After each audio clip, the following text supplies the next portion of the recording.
Welcome back. और यही कहा जी, दुनिया तुम्हें उस वक्त तक नहीं हरा सकती जब तक तुम खुद से ना हार जाओ। अगर सब कुछ खोकर भी कुछ करने की हिम्मत बाकी है तो समझो कुछ नहीं खोया अब।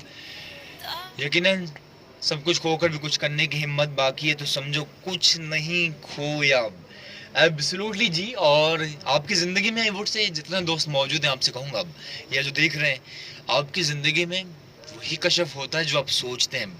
सोच का बहुत ज़्यादा इम्पैक्ट होता है आपकी ज़िंदगी में। इमेजिनेशन बहुत अहम है, क्योंकि जो आपके जो 95% आपकी ज़िंदगी में, 95% आपकी ज़िंदगी में वही कुछ होता है जो आप सोचते हैं या जो आपके सबकॉन्शियस माइंड में होता है। वही आपका उसी का ज़िंदगी में कशफ होता है, जो कहते हैं ना नीयत का। वो ये बात बिल्कुल सच है। फैक्ट, दुनिया की रिसर्च ये बताती है जो आपके माइंड में होता है वो यकीनन वो चीज़ आपके साथ पेश आती है। एग्जैक्टली वही सब कुछ आपकी ज़िंदगी में होता है। तो ये मेक श्योर कि अच्छा, क्योंकि बहुत सी चीज़ें जो ज़िंदगी में हम कर रहे होते हैं, एज बी सेड कि 95% आपकी लाइफ को आपका सबकॉन्शियस माइंड कंट्रोल करता है। सबकॉन्शियस माइंड आपका बहुत, जब आप छोटे होते हैं 7 साल की एज में, या बल्कि 1 से लेकर 7 साल के दरमियान एज में, तब आपका सबकॉन्शियस माइंड में जो चीज़ें आ चुकी होती हैं वो ज़िंदगी भर आप प्रोग्रामिंग के हिसाब से आप ज़िंदगी में आप वक्त गुजारते हैं। लेकिन माहिरीन ये भी कहते हैं कि बाज़ औक़ात आप सबकॉन्शियस माइंड में नई चीज़ें भी आप डाल सकते हैं प्रैक्टिस से, मेहनत से, एफर्ट से, डेली हैबिचुएशन, जो कहते हैं हैबिचुएशन, जो रेगुलर कोई चीज़ आप करते हैं उसका भी आपकी माइंड पे कशफ ज़रूर होता है। तो ये सब चीज़ें, और जिस पे आप वर्क करें तो डेफिनेटली आपको बहुत ज़्यादा फ़ायदा होगा। लेकिन ये बात सच है कि आप अपने प्रोग्रामिंग से कोई भी चीज़ आप क्रिएट कर सकते हैं, कोई भी चीज़ आप बना सकते हैं, कोई भी कामयाबी हासिल कर सकते हैं। जैसी ज़िंदगी आप चाहते हैं वैसा आप कर सकते हैं। तो इसके लिए वुड से सबसे पहले इमेजिनेशन बहुत ज़रूरी। ख्वाब देखिए, जो कहते ना अल्लामा इकबाल ने एक मुल्क का ख्वाब देखा। तो ख्वाब ये नहीं होता सिर्फ आप सोते हुए ख्वाब देखें।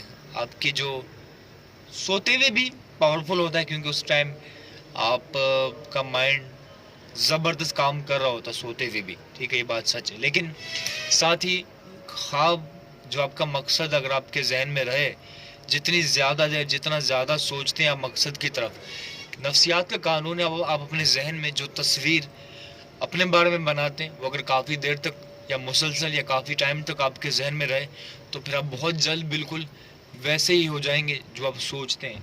तो इसका बहुत ज़्यादा कशफ होता है। यही वजह है जो कहते हैं ना, किसी से मोहब्बत होगी, मोहब्बत इसी तरह हो जाती है कि जब आप अब दिन रात आप थ्रू आउट द डे आप उनसे चैट पे बात कर रहे हैं, या रात को सोने से पहले आप बात कर रहे हैं, ठीक है, फिर सुबह उठ के आप गुड मॉर्निंग का मैसेज भेज रहे हैं।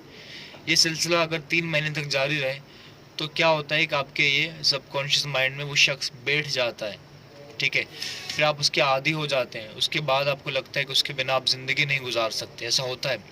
और एक और चीज़ आपके साथ शेयर करता चलूँ, एक शख्स को किसी शख्स से मोहब्बत हुई, लड़के को लड़की से मोहब्बत हुई, उसने उसके साथ वक्त गुजारा, कुछ अरसे के बाद अलहदगी हो गई, मोहब्बत ख़त्म हो गई, दोबारा उस शख्स को किसी दूसरे शख्स से मोहब्बत होती है, लेकिन दूसरा शख्स जो ज़िंदगी में आता है वो बिल्कुल वैसा ही होता है, उससे बहुत मिलता जुलता होता है जैसे पहले शख्स से मोहब्बत हुई थी, उससे बिल्कुल मिलता जुलता होता है। आप देखिएगा अगर आपकी ज़िंदगी में ये आपके पास किसी के साथ ऐसा हुआ, दूसरा वही शख्स आपको अच्छा लगता है जो उस शख्स से मिलता जुलता होता है जिससे आपको पहले मोहब्बत हो चुकी होती।